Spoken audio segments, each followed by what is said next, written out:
Let's get more analysis on this from Shahram Akbarzadeh from Melbourne. He's a professor of Middle East politics at Deakin University. Professor, great to have you here with us on TRT World. Biden saying that Netanyahu does not oppose two-state solution comes a day after Netanyahu himself said that as long as he's in power, he's not going to allow the establishment of a Palestinian state. So what exactly is Biden talking about here? Well, first of all, I think we have to give credit to Netanyahu for being honest, because that has been the policy of the right-wing faction in Israel. They do not want to see a sovereign Palestinian state, and they wish to continue the apartheid system in Palestine. Now, this puts the US administration in a very difficult bind. The two-state solution has been a key cornerstone of US foreign policy towards the region. And the United States is simply cannot deviate from that line. That is how the US justifies its relationship with the Arab world. That is how the United States has managed to bring a number of Arab states to sign an Abrahamic Accord with Israel and move towards normalization of relationship. So there is no way that the US can accept that the two-state solution is dead.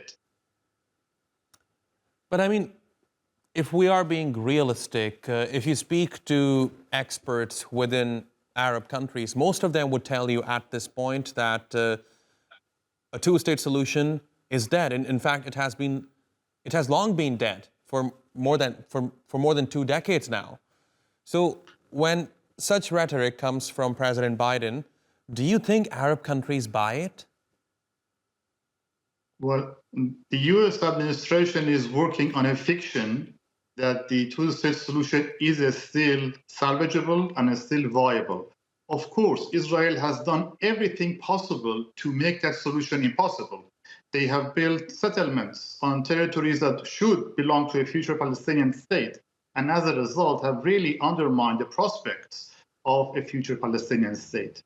And everyone has been telling Israel this is the wrong thing to do, including the United States' various successive administrations in the US, telling Israel you need to stop building settlements. So yes, Israel has done everything to undermine the prospects, but it is the demand, it's the desire and the aspiration of the Palestinian people. The only way that the Palestinian people can get something out of this nightmare is to end up with their own state. That has been a key demand, and that has galvanized public opinion in the Arab world, and no one can really reject that. But what's interesting here, though, is the fact that despite Biden saying that a two-state solution is possible, Netanyahu has outrightly rejected his call.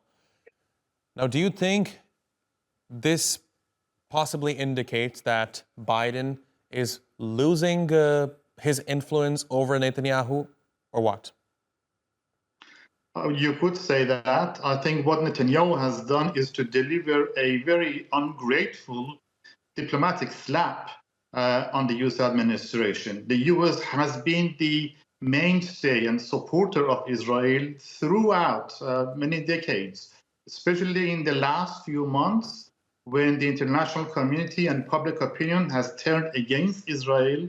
The United States has been adamant that no UN Security Council resolution could be adopted to condemn Israel, and is doing everything to placate Israel. So when you have that, and then Israel turns around and really embarrasses the United States and the President of the United States, when they know full well that the two-state solution is a cornerstone of US foreign policy in the region, it's a big slap in the face. Professor Shahram Akbarzadeh, it's always a pleasure talking to you. Thank you very much for talking to us here on TRT World.